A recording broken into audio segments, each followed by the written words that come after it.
విషయం ఏంటంటే హిడ్మా అనేటువంటి ఒక మావోయిస్టు పార్టీ ఒక సీనియర్ సెంట్రల్ లీడర్ గెరిల్లా మూవ్మెంట్కు ఇన్ఛార్జిగా మనం పత్రికలో చూస్తాం.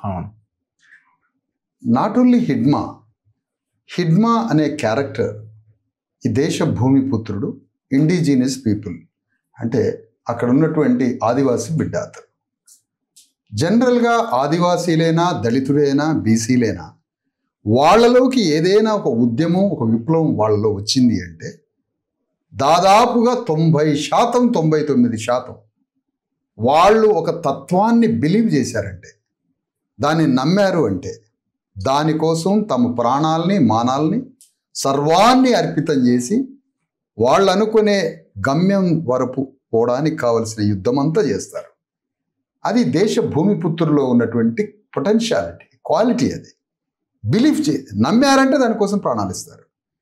అది పోలీసులలో ఉండే అధికారులైనా సరే వీళ్ళ మీద యుద్ధం చేయడానికి కూడా అంతే ఉంటారు, ఎటువైపు అయినా సరే.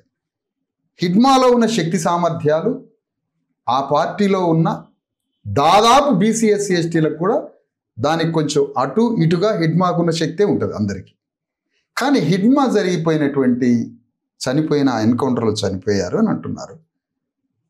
అది మర్డర్ అయ్యాడా, ఎన్కౌంటర్ అయిందా, పోలీసులు హత్య చేశారా అనే విషయాన్ని మనం కొంత లోతుగా మాట్లాడదాం.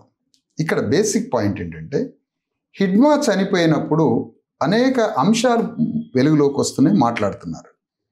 కానీ మేమేమనుకుంటున్నామంటే ఈ దేశంలో ఉన్న ఆదివాసులు, దళితులు, బ్యాక్వర్డ్ క్లాసెస్ 90% ఈ దేశ భూమిపుత్రులైన 2,500-3,000 సంవత్సరాల నుంచి చాతుర్వర్ణ వ్యవస్థ కింద నలిగిపోయి దోపిడీకి గురైనటువంటి 90% బీసీ, ఎస్సీ, ఎస్టీల విముక్తి ఫూలే అంబేద్కర్ రాజ్యాంగ ఫిలాసఫీలో ఉన్నది తప్ప మావోయిస్ట్ ఫిలాసఫీలో ఉందని మేము భావించట్లేదు. బేసిక్ పాయింట్ మాది అర్థం చేసుకోవాలి. ఈ దేశంలో ఉన్న 90% బీసీ, ఎస్సీ, ఎస్టీ ప్రజల ఆర్థిక, సామాజిక, సాంస్కృతిక, రాజకీయ లిబరేషన్, విముక్తి మావోయిస్ట్ పార్టీలో ఉందని మేము ఎందుకు భావిస్తాం? 100% మేము భావించాం. ఫూలే అంబేద్కర్ ఫిలాసఫీలో, కాన్షీరామ్ వర్కింగ్ మెథడాలజీలో, కాన్స్టిట్యూషన్ రాజ్యాంగ ఆయుధాలతో ముడిపడి ఉంది మా లిబరేషన్. మా లిబరేషన్ అక్కడ దాగి ఉన్నప్పుడు హిడ్మా మావోయిస్టు పార్టీలో ఉండడమే మాకు నచ్చలేదు.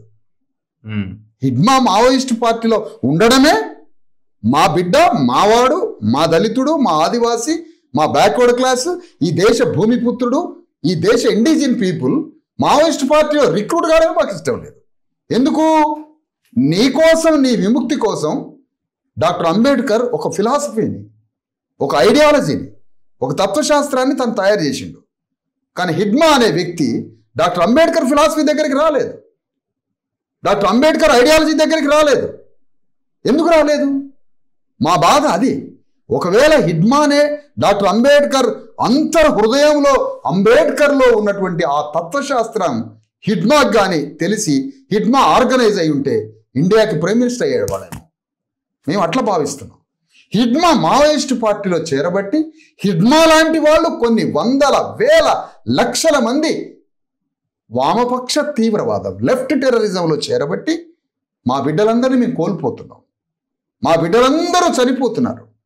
అందుకని హిడ్మా చావుని మేము ఏం బాధపడుతున్నామంటే హిడ్మా తన కన్నతల్లి లాంటి అంబేద్కర్ దగ్గరికే హిడ్మా చేరి ఉన్నట్లయితే, హిడ్మాకి అంబేద్కర్ హృదయమే తెలిసినట్లయితే, కాన్స్టిట్యూషనల్లో రాజ్యాంగ మౌలిక సూత్రాలే హిడ్మాకి తెలిసినట్టయితే హిడ్మా ఈ దేశానికి పెద్ద నాయకుడై మమ్మల్ని అందరినీ లిబరేట్ చేసేవాడేమో అనేది మా అభిప్రాయం.